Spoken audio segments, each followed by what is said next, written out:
హెల్త్కి ఎంతో యూస్ఫుల్ అయ్యే మల్టీగ్రెయిన్ లడ్డు నేను కొన్ని ఇంగ్రీడియంట్స్తో చేశాను. బాదం, పిస్తా, నెక్స్ట్ నల్ల పొట్టు మినపప్పు, చియా సీడ్స్ అండ్ గుమ్మడి గింజలు, అరికెలు, పొద్దుతిరుగుడు గింజలు,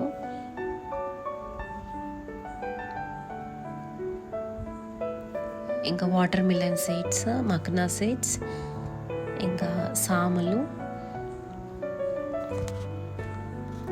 ఇంకా వాటితో పాటు కాజు, ఇంకా అవిసె గింజలు కూడా తీసుకున్నాను.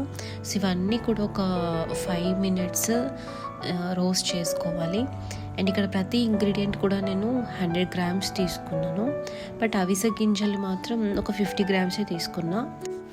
ఎందుకంటే అవి ఎక్కువగా వేస్తే కొంచెం మెడిసిన్ టైప్ అనిపిస్తుంది, మనకి అంత టేస్ట్ అనిపించదు. సో అందుకే నేను అది చాలా తక్కువ తీసుకున్నాను. సో ఇవి అవిసె గింజలు రోస్ట్ చేశాక చూపిస్తున్నాను. నెక్స్ట్ కాజు కూడా. సో ఇలా లైట్ బ్రౌనిష్, అక్కడక్కడ డార్క్ స్పాట్స్ ఉన్నాయి. అండ్ దాంతోపాటు నేను ఇక్కడ ఎండు ఖర్జూర్ కూడా తీసుకున్నాను. ఒక 2 hours సోక్ చేశాక అవి ఎండలో ఆరబెట్టి నెక్స్ట్ వాటిని డ్రై అయిపోయాక ఫ్లేకీ టైప్ కట్ చేసుకోవాలి.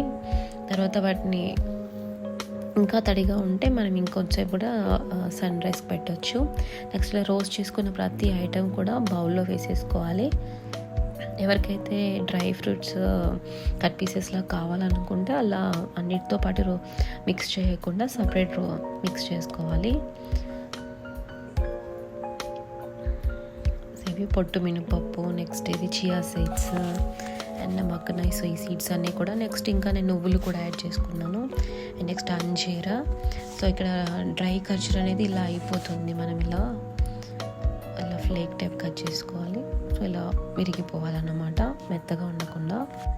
అవిసె గింజలు వాడితే ఇంకా సన్ఫ్లవర్ సీడ్స్ కూడా వాడితే మెడిసిన్ లాగా వస్తున్నాయి అన్నాను కదా.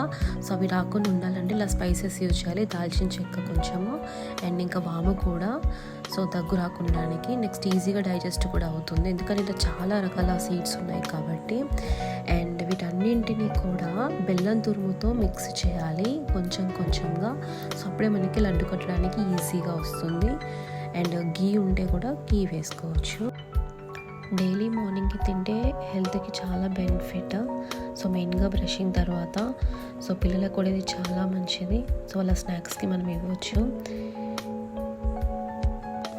దీంతో హెయిర్ లాస్ కూడా కంట్రోల్ చేయవచ్చు, ఎందుకంటే ఇది బయోటిన్ లడ్డు లాగా యూస్ఫుల్ అవుతుంది. ఇందులో మనం చాలా మల్టీగ్రెయిన్స్ యూజ్ చేసాం కాబట్టి. అండ్ ఇవే కాకుండా కొందరు పల్లీలు, ఇంకా అక్రోట్స్, వాల్నట్స్, ఇంకా ఎక్స్ట్రా ఇంగ్రీడియంట్స్ కూడా యాడ్ చేసుకోవచ్చు. నేను ఇవి ప్రిఫర్ చేశాను. అండ్ ఇందులో నెక్స్ట్ గీ వేసుకొని ఇలా లడ్డులాగా చేసుకోవడమే. బట్ ఇదంతా హెవీ వర్క్ అని అనిపిస్తే ఇలా ఓన్లీ పౌడరే ఒక స్టోరేజ్ కంటైనర్లో వేసుకొని డైలీ 1 spoon తినవచ్చు. ఇలా కూడా వద్దని అనిపిస్తే ఓన్లీ రోస్టెడ్ ఐటమ్స్ మాత్రమే అన్ని మిక్స్ చేసేసుకొని డైలీ 1 spoon లాగా తినవచ్చు. సో ఇది లడ్డు చేశాక సో ఇలా ఉంటుంది మనకి. అంతే, మీరు కూడా ట్రై చేయండి.